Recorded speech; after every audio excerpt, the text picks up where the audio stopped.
Merci Jacques pour ton introduction. Est-ce qu'on peut avoir dans connexion à distance Benoît Denis de la Banque européenne d'investissement et Vincent Garnier, directeur général du Heritage Council Europe? Est-ce que M. Stéphane Nègre peut nous rejoindre en tribune?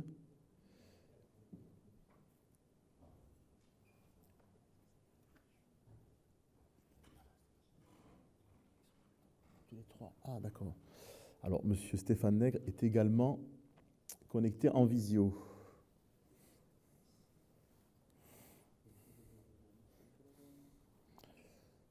Stress maximum pour la connexion.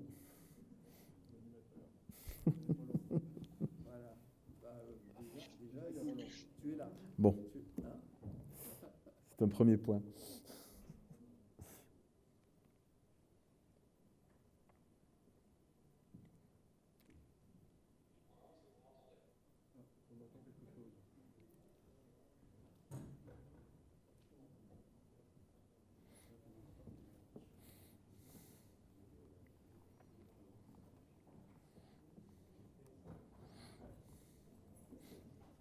Ne partez pas, ne partez pas. Eh oui.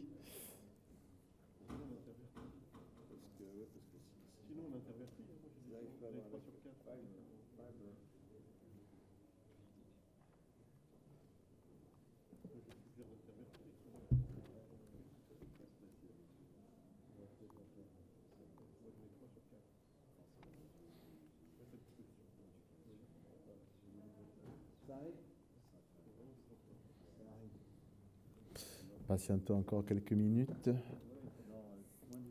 Quelques secondes alors.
Vous m'entendez?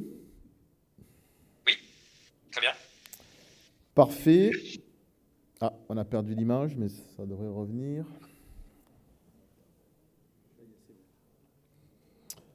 Parfait. Donc, bienvenue. Donc, je rappelle les noms et fonctions de nos trois participants à cette table ronde. Monsieur Stéphane Nègre, qui est vice-président à l'AFNUM, l'Alliance française des industries du numérique. Monsieur Benoît Denis, qui est économiste au sein de la division économie numérique de la Banque européenne d'investissement. Et enfin, monsieur Vincent Garnier, qui est directeur général du FTTH Council Europe. Donc, bonjour à vous trois et bienvenue à cette table ronde. Bonjour. Bonjour. Bonjour à tous. Donc, en effet, le sujet de cette table ronde qui a été déjà pas mal évoqué lors des débats précédents pose la question de l'exportabilité du French Model. Ce French Model qui a été fondé autour d'abord d'une loi, le L1425, qui donnait un mandat aux collectivités territoriales d'investir sur des réseaux télécoms. On l'a répété, notamment Éric Jamaron a pas mal insisté sur ce point. On a eu un régulateur fort aussi qui a su orchestrer cette mise en place des réseaux. On a eu aussi la Caisse des dépôts et consignations qui a joué son rôle au début du déploiement pour guider les collectivités qui investissaient dans ces réseaux. Et en fait, on est là au cœur d'un modèle qu'on appelle le modèle ouvert où on déploie un réseau neutre d'infrastructures et sur lequel les opérateurs peuvent donner libre cours à l'innovation en offrant des services vers les abonnés résidentiels et vers les entreprises. Et en plus, on a su en France orchestrer ce PPP, donc ces partenariats privés-publics, avec un maillage du territoire où les opérateurs privés peuvent investir en propre plutôt sur les zones dites très denses, les grandes villes, et où des partenariats publics-privés s'orchestrent autour des autres zones dites moins denses ou moyennement denses. Donc voilà, c'est ce modèle ouvert en fait qui pourrait peut-être ou qui a commencé à s'exporter sur certains pays européens. Mais je voudrais commencer par questionner Monsieur Stéphane Nègre. Donc on a ce plan France très haut débit qui a favorisé le développement, je dirais, d'une filière industrielle. Et d'après vous, est-ce que ce modèle aujourd'hui est réplicable? Est-ce que cette filière industrielle que vous représentez au travers de l'AFNUM est prête à s'exporter? Alors c'est une très bonne question et qui est naturelle pour l'AFNUM. Déjà un petit mot sur l'AFNUM. Nous sommes le syndicat professionnel des entreprises qui représentent le socle matériel, le socle hardware du monde numérique qui nous entoure. On est composé de grandes entreprises internationales et françaises, mais aussi de TPE, de PME, de start-up dans le domaine des réseaux, des terminaux numériques, PC, smartphones, assistants vocaux, imprimantes, la photographie, la télévision, les objets connectés. Donc notre syndicat a un regard très attentif sur le déploiement du très haut débit et un retour très positif sur le modèle français, le French model comme il a été évoqué. Il va permettre une couverture territoriale qui est au-dessus de ce qu'on pourrait espérer ou attendre dans un modèle plus traditionnel. Donc on a évoqué 80% d'ici 2022. Probablement ça va aller bien au-delà de ces 80%. En tout état de cause, on l'espère, ce qui n'est pas simple vu la configuration du territoire national et ces grandes variations de densité de population, et donc il peut être répliqué. Les avantages que l'on voit dans le modèle sont au moins de 3 ordres. Un premier, et on peut s'en féliciter, il a contribué à un rattrapage important du retard au déploiement des infrastructures de très haut débit que nous avions, donc ça c'est acquis. Mais plus encore, il nous positionne pour les années qui viennent avec un système pérenne nous permettant d'envisager que l'on ait l'infrastructure qui va rester pérenne pour un certain nombre de prochaines années, ce qui n'est pas forcément le cas pour d'autres pays. Les pays qui avaient pris un petit peu d'avance mais qui ont choisi plus de déploiement de type ADSL, VDSL, etc., ont démarré plus tôt, mais le modèle n'est pas pérenne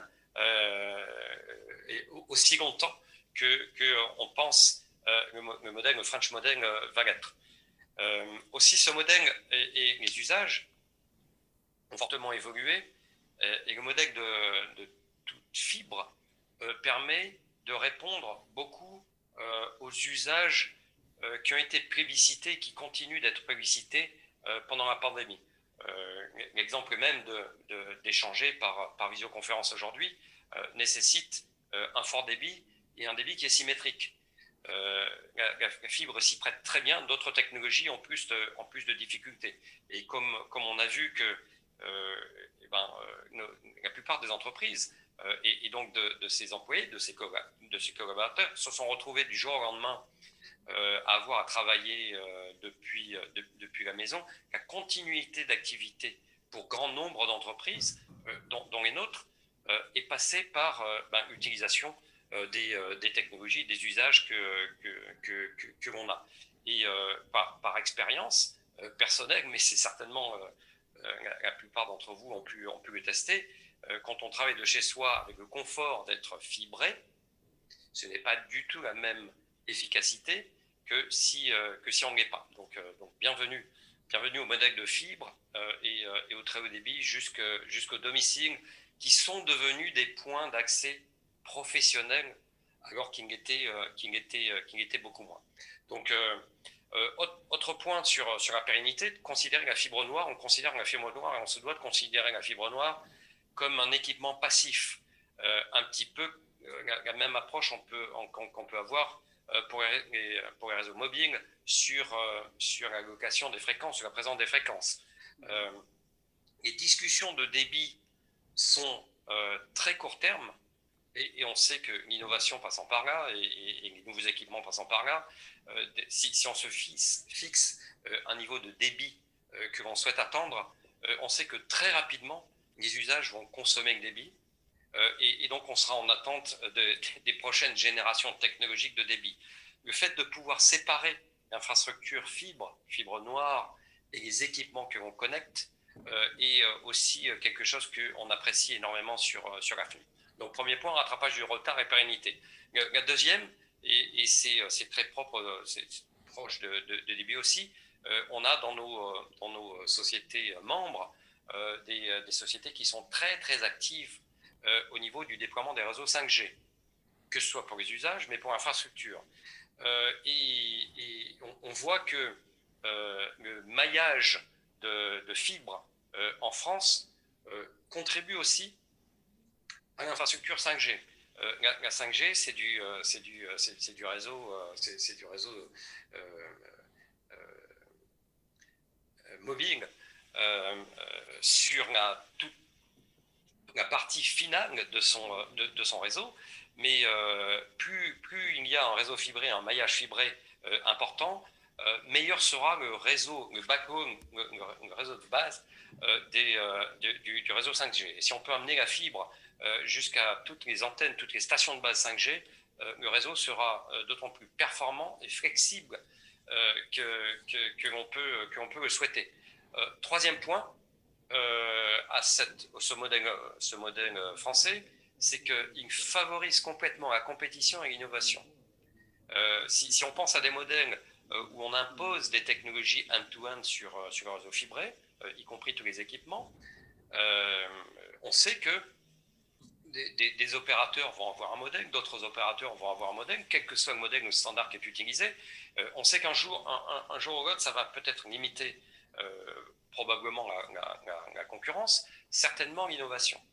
Je parlais des débits tout à l'heure. Si on se fixe un niveau de débit, on sait que rapidement, les usages vont utiliser tout le débit et on demandera quelque chose d'autre. Donc le fait de pouvoir séparer l'infrastructure fibre et les équipements est très très apprécié des membres de la FNUM. Nous sommes du côté des équipements, pas uniquement, aussi du réseau, mais on a beaucoup de membres du côté des équipements, et ça va favoriser compétition, innovation. Si l'innovation sur les équipements démarre premièrement en France, où je vois une accélération en France, c'est une excellente nouvelle pour le potentiel d'exportation des membres de la FNUM. Donc pour nous, mutualiser la fibre noire sans mutualiser les équipements reste le meilleur équilibre entre le meilleur maillage, la meilleure concurrence possible et le meilleur de l'innovation côté équipement. C'est une très bonne proposition de valeur et c'est une proposition que l'on souhaite et que nos membres souhaitent exporter, bien sûr, vers nombre de pays qui pourraient s'inspirer fortement du modèle français tel qu'on le voit actuellement et qui amène de grands bénéfices. Merci monsieur Nègre pour avoir détaillé les bénéfices de ce modèle ouvert qui est notamment au cœur du plan France très, très haut débit. Je voudrais maintenant me tourner vers monsieur Benoît Denis. La BEI, on le sait, est un investisseur clé dans plusieurs projets FTTH en Europe. Donc, quels sont aujourd'hui vos critères de choix pour investir et est-ce que ce modèle RIP à la française est pour vous une option pour d'autres pays européens? Benoît Denis. Oui, merci Roland. Oui, en effet, La BEI a investi dans plusieurs des projets France Très Haut Débit. Certains projets grâce au plan de relance, le plan Juncker, qui semble loin derrière nous maintenant, vu qu'il y a un nouveau plan de relance qui commence, mais le plan Juncker était jusqu'à très récemment actif. Encore une fois, on a financé différentes régions et différents départements. Et bon, bien évidemment, en tant qu'investisseur, nous sommes très rassurés par tout ce qui a été dit ce matin, par les bonnes performances des RIP. C'est important pour aller plus loin, parce qu'il ne faut pas oublier que sur le financement de certains RIP, on est sur des structures sans recours, avec un risque commercial qui est bien présent, même si on connaît l'appétence du marché pour le très haut débit. Et donc, le fait d'avoir maintenant un retour sur la pénétration du service auprès des utilisateurs, soit-ils foyers ou entreprises, est extrêmement important pour aller plus loin dans des zones plus reculées, pour pouvoir mobiliser des financements pour justement ce dont on parlait dans les sessions précédentes, les connexions plus difficiles, les dernières connexions qui restent à faire. Donc, déjà sur le marché français, mais c'est aussi quelque chose qu'on peut extrapoler sur le marché européen. Donc, je pense qu'un point qu'il est important de souligner, c'est que bien évidemment, il y avait une défaillance du marché sur la connexion très haut débit, et l'ensemble des activités qui ont été prises par la France ont permis justement de pallier à cette défaillance de marché. C'est aussi le rôle de la BEI d'apporter un financement dès lors qu'il y a une défaillance de marché. Et ça, bien évidemment, on va continuer à le faire, que ce soit en France ou en Europe. Alors, bien évidemment, notre activité BEI, 90% sur l'Europe, même si la France est un marché important. Nous-mêmes, nous utilisons beaucoup le cas de la France lorsqu'on parle avec d'autres pays pour essayer d'initier des activités qui vont dans ce sens. Et peut-être que nous aurons l'occasion encore cette année de travailler avec l'écosystème français, puisque nous réfléchissons à la BEI justement à des modalités pour partager l'expérience française avec d'autres pays, parce que c'est très bien nous, à notre niveau de financier, d'expliquer comment nous avons perçu le projet, comment nous sommes intervenus et la façon par laquelle nous pensons que c'est réplicable dans d'autres marchés, mais de faire intervenir des acteurs industriels ou conseils, des acteurs de services est extrêmement important, bénéfique également. Donc voilà, dans cette lignée, je pense qu'il y a un grand nombre de marchés qui peuvent bénéficier de l'expertise française, l'expertise technique, l'expertise en termes de structuration, mais également les conseils, les juristes. Moi, je travaille beaucoup avec un grand nombre de cabinets de conseil français en Europe, mais aussi en Afrique. Par exemple, car toute cette expérience qui a été acquise sur le marché français, la formulation des contrats, des clauses de retour à meilleure fortune, etc., sont extrêmement importants. Donc, je pense que nous avons développé une expertise qui est industrielle, mais vraiment au sens large. Donc, nous avons des conseils, l'IDAT et d'autres, des cabinets d'avocats qui sont vraiment à la pointe de ce qui se fait de mieux sur des structures PPP, des structures qui avaient perdu un peu de vitesse dans les années précédentes sur le secteur des télécoms, puisqu'il y avait eu, bien évidemment, la plupart des investissements se faisaient par le secteur du privé, mais pour aller sur cet échelon supplémentaire, ce sont des structures extrêmement pertinentes. Donc encore une fois, très beau modèle. En tant qu'investisseur, je pense que nous, les retours sont très positifs. Le numérique en tant que tel reste un secteur clé pour nous du nouveau plan de relance avec InvestEU. Donc on va continuer à regarder ces projets. et à les supporter, et notamment sur base du modèle français, si c'est réplicable. Merci Benoît pour ce témoignage. Ravi d'apprendre que la BEI peut être un ambassadeur un peu du modèle à la française. Je voudrais maintenant passer la parole à Monsieur Vincent Garnier. Cher Vincent, directeur général du FTTH Council Europe. Donc vous êtes un observateur des marchés, bien sûr, FTTH en Europe. Donc quel est, selon vous, votre point de vue sur cette exportabilité de The French Model, et plus largement, quelles sont les préconisations, je dirais, du FTTH Council Europe pour un déploiement rapide du FTTH en Europe, et sous quel modèle de réseau? Vincent. Merci Roland. Bonjour à tous et merci de me donner la possibilité de partager le point de vue de l'association que je représente durant cette journée. Juste avant de répondre à votre question, permettez-moi juste 2 mots sur le FTTH Council Europe. Nous sommes une association professionnelle. Nous regroupons 150 sociétés qui représentent la totalité de la chaîne de valeur de déploiement fibre. C'est-à-dire que nous avons des industriels de matériel actif, des industriels de matériel passif, des serveurs, de personnes qui apportent du service, des opérateurs et également des banques et des investisseurs financiers actifs dans le domaine du FTTH. Notre objectif, c'est de favoriser l'usage de la fibre comme la meilleure technologie qui assurera une Europe digitale dans le futur et une prospérité par l'accès à des réseaux à haut débit. Dans ce cadre-là, on n'est pas là pour défendre des intérêts catégoriels, on est vraiment là pour défendre cette vision et œuvrer pour la mise en œuvre des réseaux fibre optique partout en Europe. Du point de vue des modèles, qu'il s'agisse du French model ou du German model ou de quelconque autre modèle, on n'a pas véritablement de point de vue et de prescription particulière. On se contente de défendre le principe d'une bonne compétition, d'un marché ouvert comme source essentielle du dynamisme, de l'innovation dans le domaine de la fibre comme dans d'autres domaines technologiques.